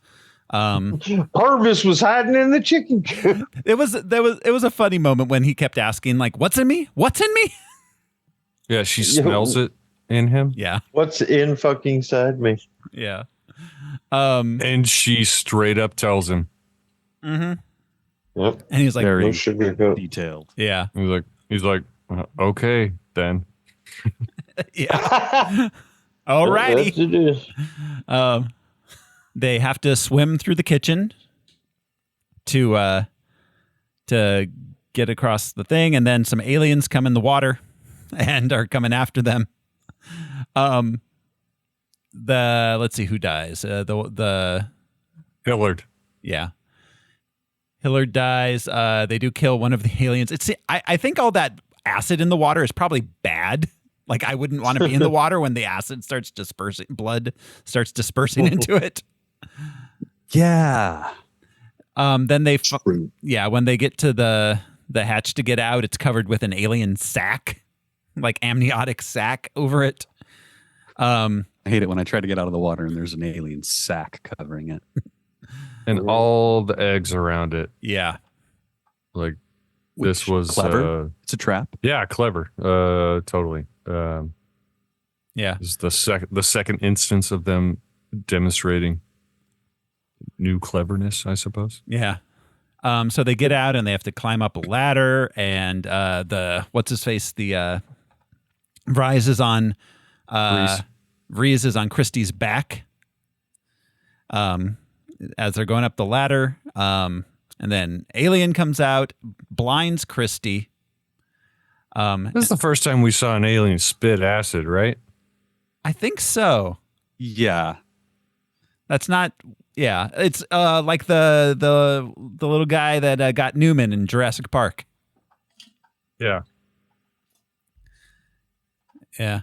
Yeah, I don't know if that's a thing that they are able to do at any other point. Mm-hmm. No, they that dinosaur. Yeah, there's no evidence they that spit dinosaur bars, could do that, but not a lot of acid. So Christie sacrifices himself. Then Wren, the Dr. Wren, betrays the group and shoots Call, who falls into the water. They make it up to the top of the thing, and then Call has appeared on the other side of the door. She opens it, and we find out she's an android. Oh, she found the easy way up. Yeah, the easy way. We find out she's an android by Ripley sticking her fingers inside her torso. And I was just like, hey, a little intrusive there, Ripley. I liked this too, that she was a second gen artificial life form. I'm using the proper nomenclature. But they, an Auton, Tuco calls her, robots designed by robots. Yeah. And they're more human-like or something. I'm kind of just trying to figure out what like the big difference is. Yeah, I think they're human. They're more human-like. I should have known no human being is that humane. Yeah, Paul was very different from who did we get before? Bishop and Ash. Yeah, very different. I'm sorry. Ash was very convincingly human until we knew he wasn't, and Bishop was not really. Bishop was very dry, straightforward, android-like. Yeah. Like a little Data before his emotion chip. Whereas Winona Ryder was pretty well telegraphed. I think it was fun to see the weird ways that she played, robot. She walked out of the room earlier and then straightened herself up when she was alone. Yeah. Yeah, when she pretended to be drunk. Yeah. Yeah, interesting. Oh, the boxing gloves. Like when they're drinking. That's the best shot in this entire movie. I know. That's the best shot in the whole fucking movie. She pulls out these boxing gloves and tries to drink with the gloves and then spills it.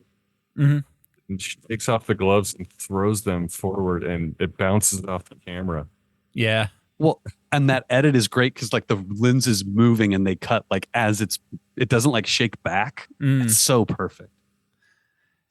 Yeah, no, it's there's some cool stuff in here. I don't think the script is completely bad. It's not better than the sum of its parts. It's worse. Yes. Because of the conflicts between the sum of its parts. Yeah. It's like they were trying to build a new car out of like that Johnny Cash song. One piece at a time. One piece at a time, yeah. Yeah, it was a 45, 46, 47, 48. This movie feels to me like if you took like a race of aliens that didn't know what movies were, and you said, this is what a movie is, this is what an alien movie is, make one and just let them edit. It's like, oh, that was a take. That was definitely a thing. So you're saying this was edited by xenomorphs? Yes. Well, French people, that's similar. Film producers, they're close. Blood sucking, plant them in your chest. Right. Yeah, and again, there's a ton of studio interference in this thing too. So it's not even the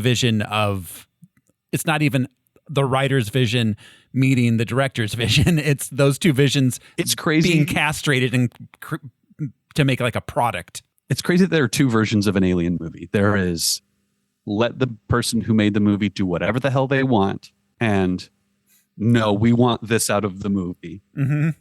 Yep. And we get 3 of each, basically. Yep. Prometheus is another one of those, like, do whatever you want, Ridley. And he's like, okay, I'm going to kill God or whatever. I'm going to make Ben Affleck gay in the medieval times. Sorry, different Ridley Scott movie. So those haircuts were criminal, though. I was about to say Ben Affleck's hair in that movie is wild. Woo! Yeah. So she's able to hack into Auriga's system. She's got a USB port in her arm. I love the turn of events because all of a sudden she's talking out of the ship, which is weird. Yeah, father's gone and now she's in charge. Yeah. Which also shows how advanced she is because she's just like, nope, it's me now. I'm in charge. Which would have also been really useful in the like going back to Earth thing, you'd think. Yeah. But anyway. Leaders find you. Father's gone. Cousin Call is in charge now. Yep. And so she sets the ship on a collision course with Earth so it will crash. She cuts off Ren's escape route. There's a perfectly good moon there. Oh my God, those were the words I was going to use even. There's a perfectly good moon. There really is. Crash into that. Or one of the planets you're going to pass by. No, here's the thing, though. No, they're only 3 hours away. If we know anything about the future, the moon is where all the rich people are, so that shit would never happen. That's true. They'll destroy the Jewish. That's where the Crushinator is. But Father, I love him. But so Ripley gets kidnapped by a xenomorph. The others head towards the Betty. On board the Betty, Ren shoots Purvis and takes Call hostage, and then Purvis is real adamant about alien shooting him with the alien from his chest. I forgot. I had a question about Purvis. Is his first name Mervis? Oh, I don't know. Mervis Purvis? Mervis Purvis? It's got to be Mervis Purvis. I think he's just... Or Curvis? I think there's got to be another name that rhymes with Purvis. that his first name rhymes with. I feel like he's just credited as Purvis. Let me see. I'll call him Mervis. I hope it's something Larry. dumb like Bob. Larry Purvis. There we go. Larry Purvis. Larry Purvis. Larry Hell Purvis. yes. He looks like a Larry. I want to know his name because he did die historic on the Fury Road. This is one of the most crazy ways for a character to die. Yes.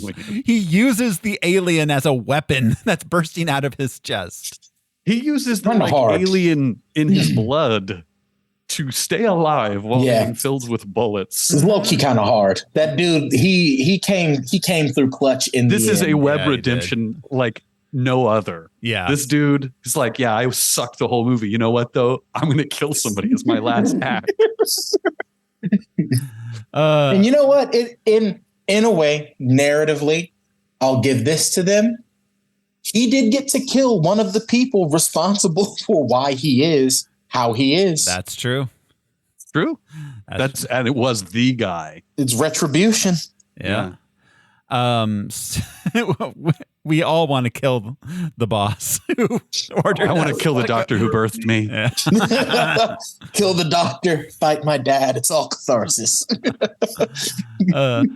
Ripley wakes up in the xenomorph nest. Gediman is still alive and is talking sciencey. Yeah, sciencey. He is poetically the Alien sciencey. Queen's spokesperson. Yeah. This is the moment that got him Lord of the Rings because he's doing the same shit he's doing to Theoden. I was going to say he's the Flava Flav to the Queen's Chuck D. Yeah. It's like, no, that human womb does not make your ass look fat. Like, it's just very... Sorry, this is the weirdest part of this movie. All of this is ADR'd. Yeah. Oh, that ADR. You pointed it out when we watched it, Brian, but I went back and watched that scene again. That ADR is real rough. I want to know what he actually was saying originally, because it was probably more interesting than what he wound up saying. Probably. He was just saying Marlon Brando's whole bit from the beginning of Superman, and the son becomes the father, and the father becomes the son. I thought you were going to say he's quoting Marlon Brando like on the waterfront or something. Oh, gosh. Could have been somebody. I could have been a contender. Put an egg in me. Jesus, please kill me. So the a hybrid xenomorph is born, half human, half xenomorph, all gross. Sex machine. Yeah. It's like spam made from white meat. And it's like kind of like White roar spam. crying. Like it roars and it cries like a baby at the same time, which is not looks like- awesome. You know, do you guys remember Close Encounters of the Third Kind when he made Devil's Tower from the mashed potatoes? Yeah. That's what this thing looks like to me. That's It what it has- looked like to me as a kid. It has a weirdly pointy nose. That nose is so pointy. Oh, it's The like parts of it that they. aren't bone, that are goop, are weird. It's like they took a human face and took the nose off and just like left the little. Yeah, don't like the what do you teeth. call it? Yeah. Voldemort. Like Voldemort, yeah. Yeah. I will say this: the eyeballs do work. They do serious. True. Work. They do. And The doughy puppy dog eye look. This is the first time we see a xenomorph with visible eyes. I feel like this is. I feel like this is the goopiest, kind of grossest alien movie we have. All of this whole. When you said it's real wet, that's very. This is how this movie had to end. Even just the alien earlier in the movie standing in the holding cell, it's so just wet. drooling everything. The title sequence. Everything is wet and goopy. Writhing can of worms, mashed potatoes, nightmare. Yeah. Ugh. So the baby kills the queen and imprints on Ripley as its mom. It just punches the fucking frontal lobe off of the queen completely. Yeah. Yeah. Oh yeah. Oh, and then doesn't it bite the doctor's head off, like the skull? Yep. Yeah. Eats his brain and then smashes Tuco.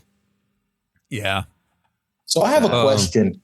Do you guys think that Ripley at this point just understands that intrinsically to the world she has a stat boost whenever her final confrontation is in the hold of a ship?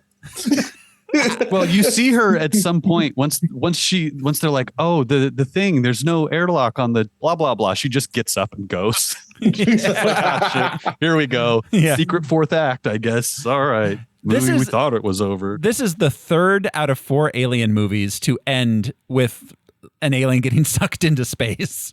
Yeah. Oh, and this one definitely, gets really sucked emphasized the into sucking space. into space. Yes.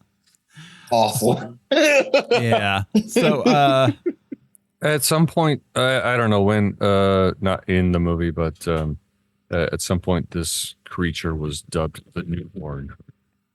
Yeah. Just By Wormtongue. By Worm. Yeah. Oh, okay. Doctor. I forget his name. Dr. Wormtongue.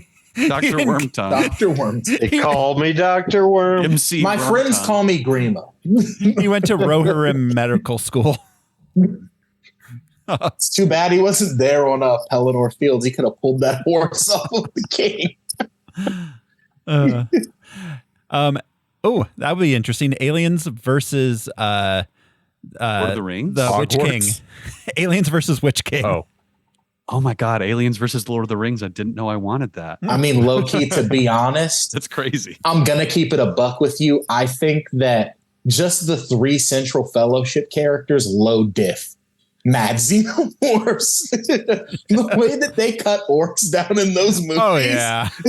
Just like mountains of bodies. They're like, I just had to keep switching swords because the acid was melting them. Yeah. No, I mean, Gandalf wouldn't even blink at him. Yeah.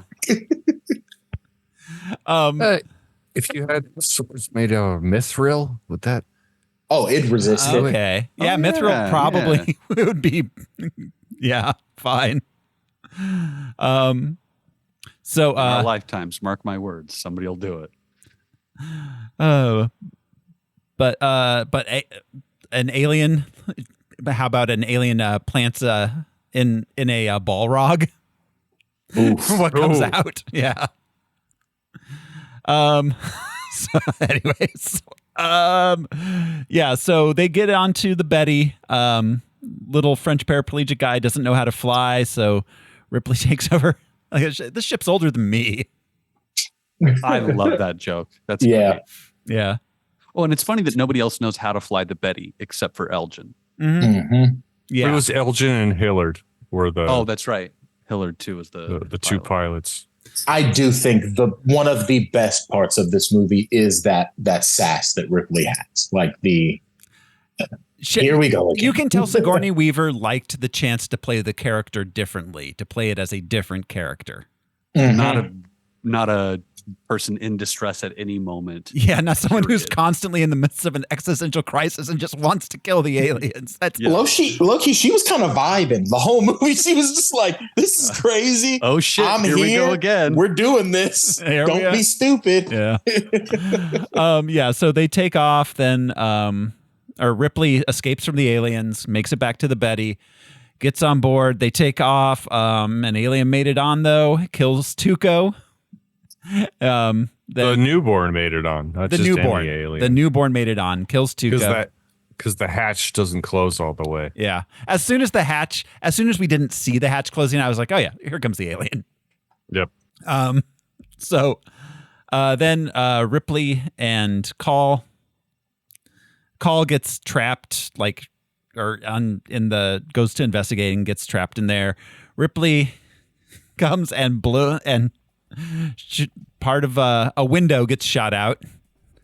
And the aliens get sucked through the hole as they are entering Earth's atmosphere from depressurization.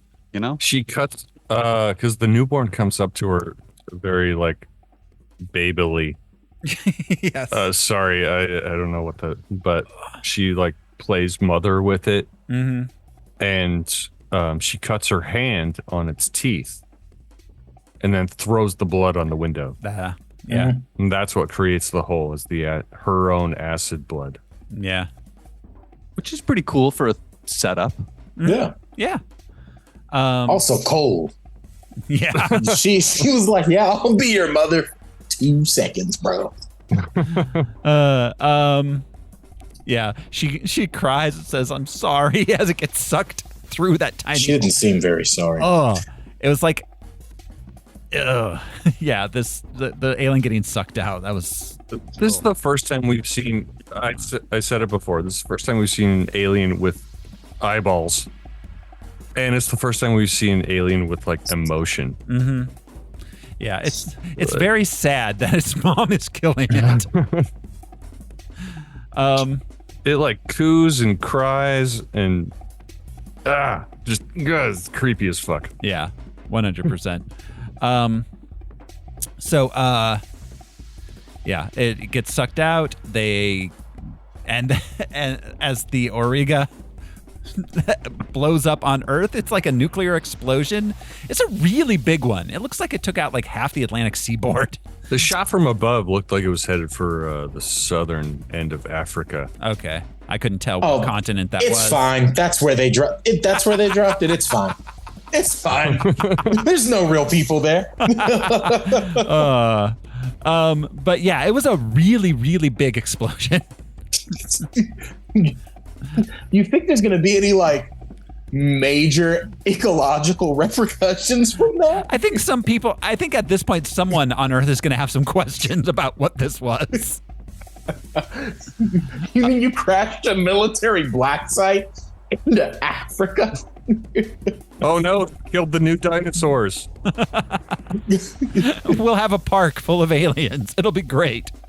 We'll get Jeff Goldblum. We'll make cotton candy and shit. Well, and also something alien biological material on Earth still. Yeah. Yeah, of course. If they ever go to team. post resurrection timeline. Again, Call could talk to the ship. Yes. Yeah. So Call and Ripley look at Earth. It's so pretty. And then she asks what Ripley wants to do next, and she says, "I don't know. I'm a stranger here myself." Roll credits. And that is Alien Resurrection. Director's cut ends with them on Earth. Do they sit in a coffee shop and in the distance Michael sees Caine? Ripley and he drinks a sip of coffee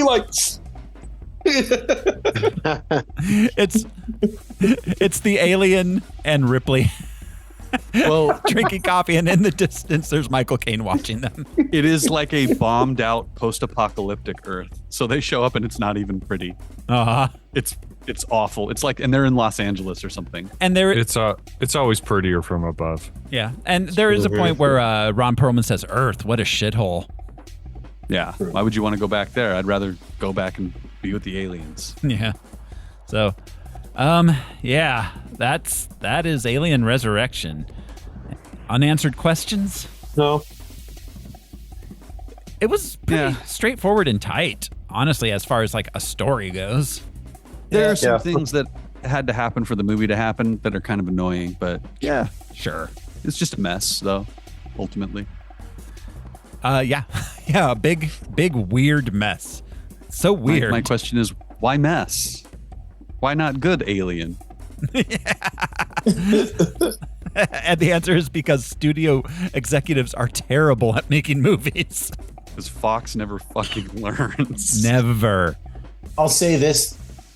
So, like, the cast for this movie being as kind of all over the place as it is, the characters don't make as many mistakes as I would have expected. Like they kind of do in 3, where they're just like fucking up the whole movie. We get a lot of survivors. Yes. A surprising amount, kind of. Yeah. I really think that this movie was the studio note was make this commercial, make this fun. Like, that's what you call Joss Whedon. Yeah. Yeah. And I honestly can see the things his script was trying to do that the director wasn't able to pull off. And I can see what the director was trying to do that didn't jibe with the script. Mm-hmm. And both of those things would have been interesting, but not together and not with this studio interference that made it into this big white alien goop stew. Yeah. But Alright. yeah, that's it. So I think it's time for us to thumb the movie. And with that, Josh, where are you going on this bad boy? I'm gonna give it a thumbs down. I realized I even liked 3 more, but no, I didn't enjoy it personally. Yeah. Brian, I have a hard time staying awake for the third act of this movie. Thumbs down. Thumbs 2 down so far.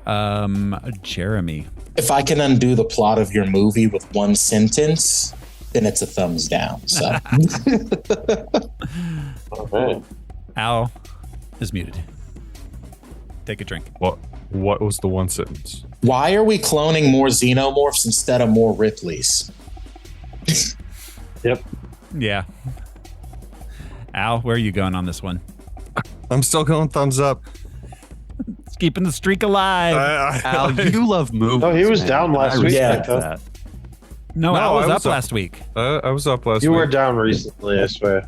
The only one I was down for was, what was it, Thoreau? Battlefield Earth. Battlefield Earth. Oh, gosh. Well, that deserves it. I swear I heard one. Okay, anyway. I have a record of it here. No. I know. I believe. I'm still going thumbs up. This was so different from the rest, and I appreciated it. Well, even with a thumbs down, I get where you're coming from, Al. Like, I appreciate. I get you because there were even moments in this movie like I love the ladder sequence, as goofy and silly as that shit is. So goofy. Uh-huh. Like, and the underwater stuff. Yeah, underwater. That was fun. That whole little sequence, I think that should have been the major ending set piece. I think it actually kind of steals from it that wasn't the major set piece at the end. Yeah. This is the first Alien movie that I solidly remember seeing in the theaters. I may have seen Aliens in the theaters, but I'm not sure. But this one I went out to see, and actually, the effects held up better than I remembered. Yeah, the effects weren't as bad as I was expecting. Yeah, this movie looks good. Yeah, that part of the movie is not a thing you can knock. I saw this movie in the theater in London. Wow, interesting. That's but cool. This was also sort of the first I don't know, A to B movie. You got to get to one place kind of thing. Yeah. It just had a different feel to it. It really did. I just appreciated it. I appreciate it and its differences and its weirdness. Nice. Yeah. It's a necessary. I think it's a necessary watch when you're watching. It is. Yeah, it is totally. a necessary watch. It is. Yes. So I'm going down. I mean, it's not a good movie. I did. Yes, I don't like it. But I do. It's a worse movie than Alien 3, but I still like watching it more than I like watching Alien 3. 1000%. See, I could just watch Alien 3 over and over and over again just to be like, why? What Yeah, could Brian, this have but been? that's because you've internalized sinners in the hands of an angry God. It's in your soul.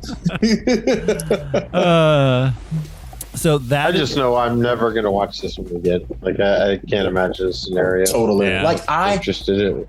I watch Prometheus at least once a year, like sometimes twice a year. And I know a lot of people do not like that movie. And sort of like Al, that's the first one I saw in theaters. So it has a special nostalgic place for me. But this movie, I'm going to watch it one more time, and that is with my partner, because they have not seen any of these movies, and I'm never watching it again. Yeah, I won't. I'll watch this movie again in 20 years. Should I live so long? I was going to say, your hope is inspired. Yeah. So, not about you specifically. Yeah. In general. 20-year plans. Yeah. Yeah, 20-year plan. So that's it for Alien Resurrection. We're going to be taking a little break from the aliens. We kind of went through the first batch, and then we're going to get to the 21st century aliens after Haunted Phosphorescence. So for the next 4 weeks, we're going to be doing spooky movies. Each week. One will be picked by each one of us. Josh will pick the first one, and we'll find out what that is when we come back next time, because Josh wasn't given any notice. And so he hasn't picked it yet. Not prepared. I have a few in my mind, but so it's hard for me to top us from last year. Is it already time for Spooktober? It is. Yeah. It is. 4 weeks. Yeah. Yep. So it is coming. The Haunted Phosphorescence begins next week. After that, we'll be coming back and doing the second half of the Alien series. So yeah, that's what's coming up. Thank you, everybody, for hanging out with us. Thanks for coming along on the ride. This has been one of your hosts, Throw Smiley, and I've got to go because I've got one inside of me. I can smell it. I'm Josh Cece, and I have a resurrection.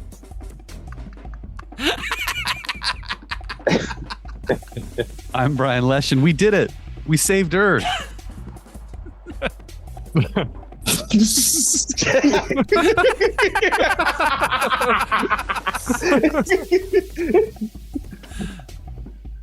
I'm Jeremy Reed, and I wonder if this acid will be good for my skincare routine. Goop. Gets rid of pimples. I don't know. Gets rid of a lot of shit. And I'm the new asshole model they're putting out. I'm Alaric Weber. He's now lemon scented. All right, we'll see you next time, everyone. Bye. Bye.